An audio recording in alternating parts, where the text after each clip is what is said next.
Tales of the Lunaverse, Episode 2, In the Heat of the Moment, by RainbowDoubleDash, Chapter 7, Feelings.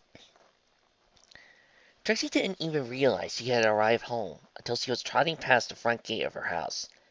The sun was beginning to set by now. After Raindrops had left, she spent a few hours running laps around the clearing, half in exercise, half in waiting to see if Raindrops would come back, and see if the two would figure out what just happened. Her waiting had been in vain, though. Raindrops had been right. Running around and around in circles only gave her mind a chance to wander. Trixie was vaguely aware of the sound of a bunch of rocks hitting the ground as her telekinesis ended, but didn't acknowledge it as he leaned forward and into the soft, warm, and inviting kiss. Raindrops' wings squeezed tighter around her for a moment before she felt Raindrops pressing against her, surprisingly gently, given who was doing the pushing, as she felt herself being rolled over onto her back. Front hose reached out and closed around Raindrops' neck. A slight moan escaped her mouth. An opening for Raindrops' tongue to evade the Pegasus' own wrapped around Trixie, pulling her close and tight. Trixie's eyes fluttered open as she realized, quite suddenly, that this was not her mind playing tricks on her again. This was not an illusion. She really was kissing her back, in the field, and it was Raindrops, one of her closest friends atop her, kissing her. Trixie returning it eagerly. The shock made her stop, returning Raindrops' affection. Trixie stopped just before her front door. Her horn was glowing, and she found herself staring at an illusion of her and Raindrops, sitting next to each other. Raindrops with one wing over her as they kissed. It wasn't even a delusion this time. Her heat coupled with her magic conjured up a real memory, something that had actually happened. Trixie stepped forward after a moment, leaving a host through the illusion and dispelling into a bluish mist.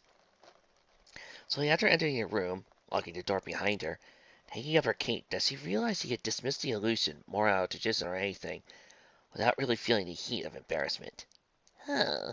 Trixie thought aloud. Wonder if that means anything. Ah! Twilight's voice cried out. Trixie started, even as she heard a crash from beneath her, in her basement. Without thinking, she rushed into the kitchen, where her basement door was located, threw open the door, and rushed downstairs to help, ignoring the slight lavender glow in her basement door had been covered in. It occurred to her that only as her host touched the basement landing, Twilight might not have needed help, that she was in heat too, and that the cry didn't sound like one of pain per se. Trixie looked up and saw Twilight. Ah! Twilight cried out. She was, probably, not in pain. Ah! Trixie screamed. She was not in physical pain, but she did not know any amnesia spells. Her mental anguish would now last a lifetime. Ah! Twilight screamed as well, so the context was different as he glanced behind her and saw Trixie. Probably mood killer for her, but Trixie didn't feel bad about that at all. Ah! Ah! Ah! Ah! Ah! Things were awkward for a few minutes. Trixie stared at everything in the kitchen that wasn't Twilight. Twilight was doing essentially the same thing for Trixie, rubbing one hoof against the opposite leg awkwardly. Sorry, Twilight said at length. I thought I had a sound dampening spell over the door. You did, Trixie said at length. She glanced at behind Twilight, blushed, and looked down at her hooves. But I heard you up through the floor. Twilight sitted uncomfortably. Oh, she said. Sorry. Trixie nodded. The sound stretched a little further. I could teach you how to cast Unseen Servant if you want. Trixie considered all the possibilities of how useful it would be to conjure up a pony-shaped, invisible, yet tangible force that, while unintelligent, was capable of being ordered to perform simple tasks, such as cleaning, without needing continuous concentration from the unicorn caster. Or several unseen servants, each of whom could perform separate tasks. She had, after all, just seen a demonstration of their utility. They had been invisible, of course, but judging from the position Twilight Sparkle had been in, she had to have conjured at least 2, more likely 3. Ah! Trixie screamed, instantly covering her eyes. Though there was little she could do to block the vision of her mind's eye. No.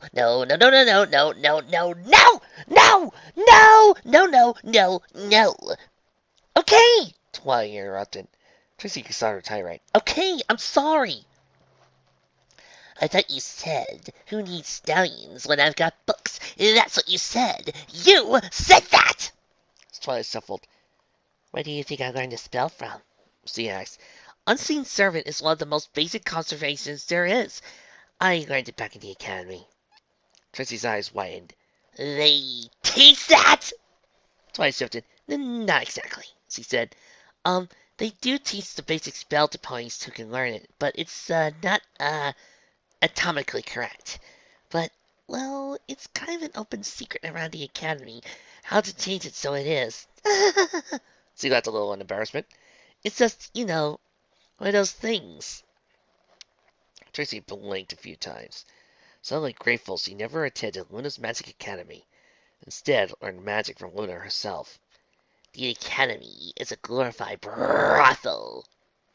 She nodded, turning around and trying towards her pantry. In spite of everything, she still had an appetite. Gah! Who does that? What will Luna think? Twilight took again. Actually, the story is, and I don't think it's true at all, it's just the story. But the story is that Princess Luna is the one who created the atomically correct unseen servant in the first place. Since, she's immortal, doesn't have time for lovers.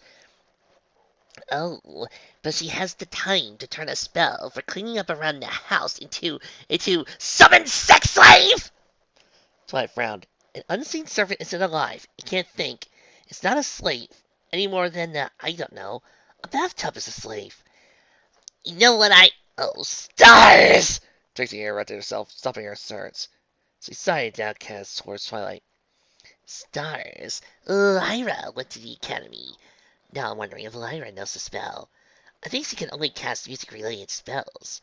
But if there's a way for her to learn of, she will have.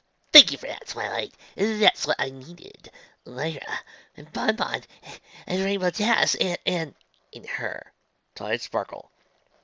All in Trixie's basement, moaning and groaning and sweating and gyrating, as unseen servants conjured by the unicorns of the group surrounded them. Trixie on her back, her hose struggling around and her tongue licking.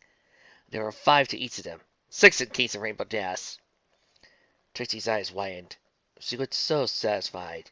Why did she always have to look satisfied? It made everything look so inviting. She was surrounded on all sides by unseen servants, though they weren't quite unseen anymore. Instead of having a vague, pony shape, and atomically correct outline as they pressed around her.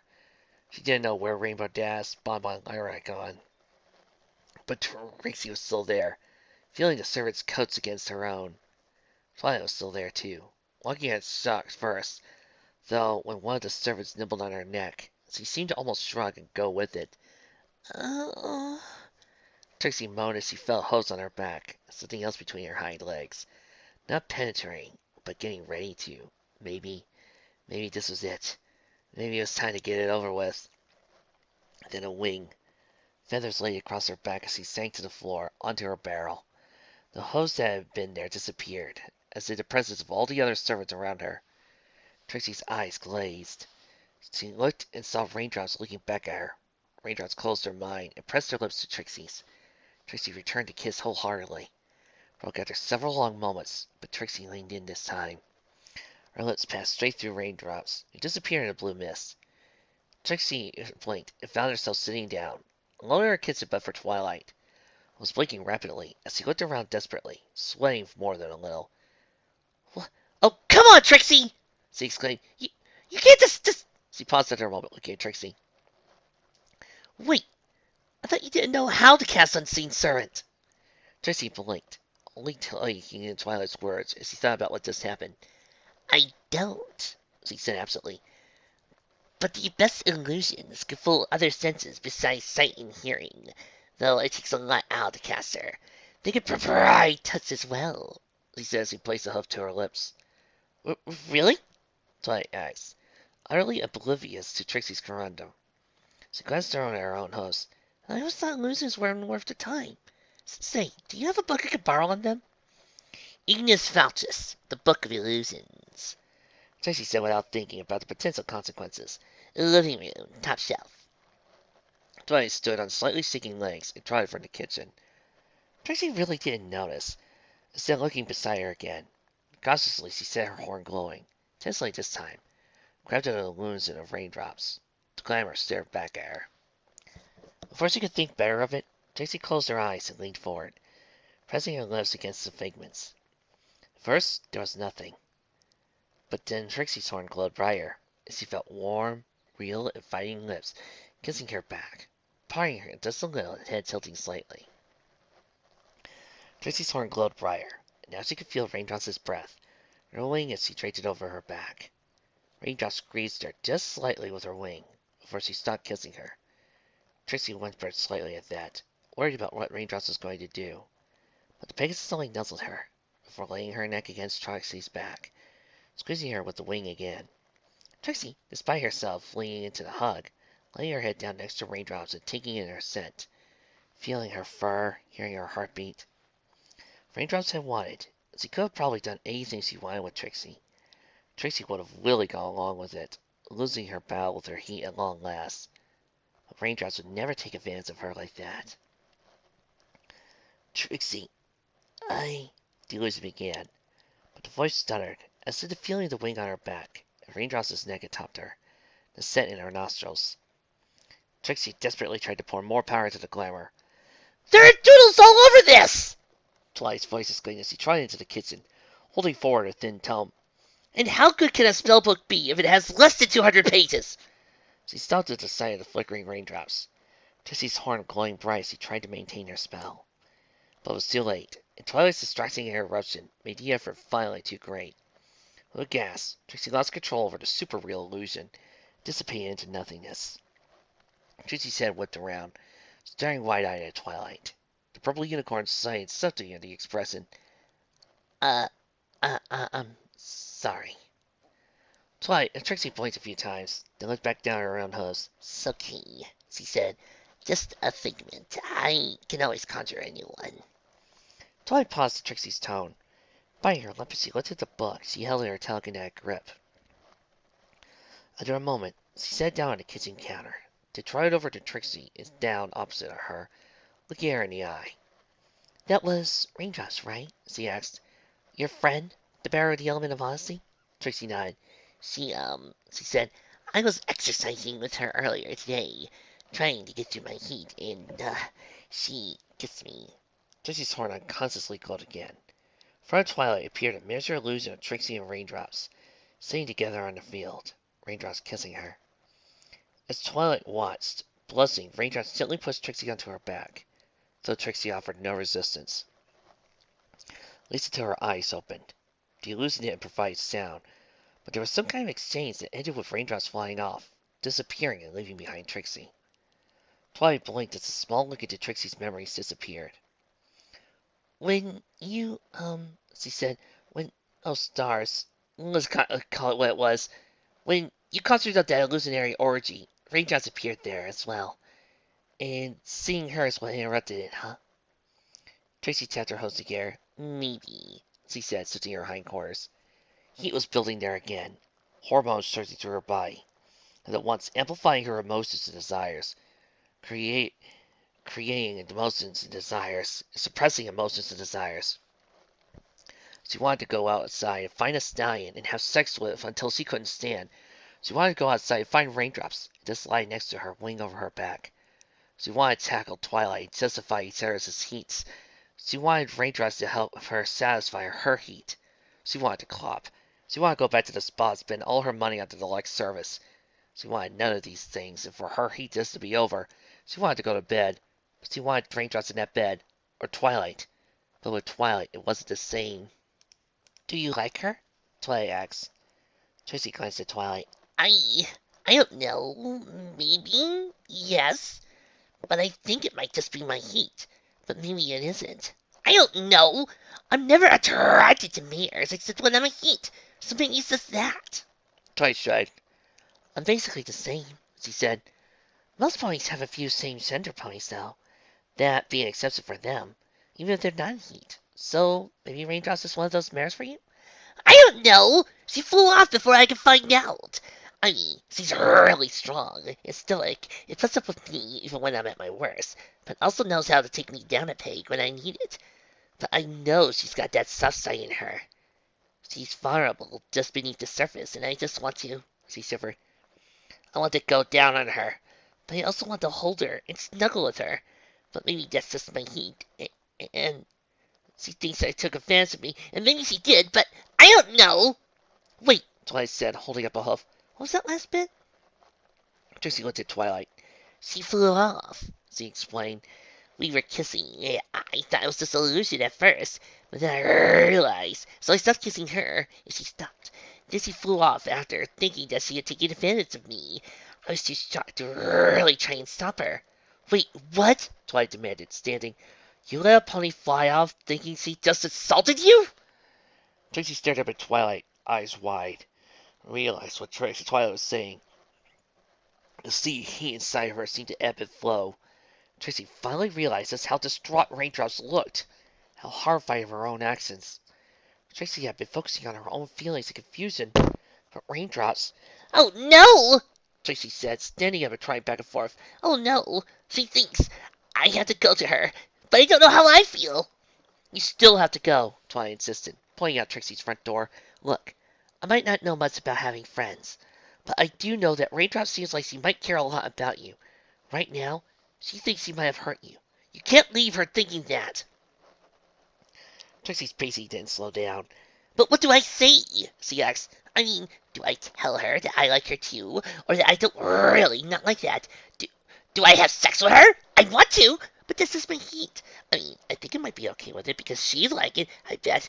But then it'd still be gross, and still, even if it was her, I think, gah! Trixie! Twilight exclaimed. Just go! But I don't know what to say. It doesn't matter. Yes, it does, because it's Raindrops, and she's really more vulnerable than she lets on. Oh, for crying out loud! Twilight grunted, stepping forward as her horn glowed. Before Trixie could react, there was a lavender pop all around Trixie. Next thing she knew, both she and Twilight were standing outside in front of a small but familiar house in Ponyville. The sun had nearly set by now, and no pony was visible on the streets, though several lights were on in the buildings in the area, including the one in front of the two unicorns. Twilight grunted as she got behind Trixie and began pushing her towards the door of her host. Go! Twilight insisted. How do you know where she lives? Trixie demanded, fighting against Twilight's pushing. I know where all of you live. It was part of the plan, Twilight exclaimed. Doesn't matter. Plan's off now. Lost that stupid amulet anyway. Get off of me! Trixie demanded, wondering what the full details of this plan was, but deciding it was probably not important at the moment. Twilight complied, but only to wrap Trixie in her telekinetic aura. Trixie fought against it, but was powerless as Twilight ran up to the front door, knocked on it a few times, then dove into a nearby bush. Her aura didn't disappear from around Trixie, who found herself forced into a standing position as the door opened. Trixie found herself looking at Snails. Raindrops is his little unicorn brother. It was a little slow, but a fundamentally good colt. Ordinarily, on seeing Trixie, he would almost immediately brighten immediately. But, as he and his friend Snips loved Trixie's irregular but spectacular magic shows, possibly even more than Dinky do. At first, this time appeared no different than any other. However, after a moment, his face darkened immediately. Go away! He said, and slammed the door shut. Trixie blinked, starting. Twilight apparently did too, as her magical aura disappeared. She stuck her head out from the bush in confusion.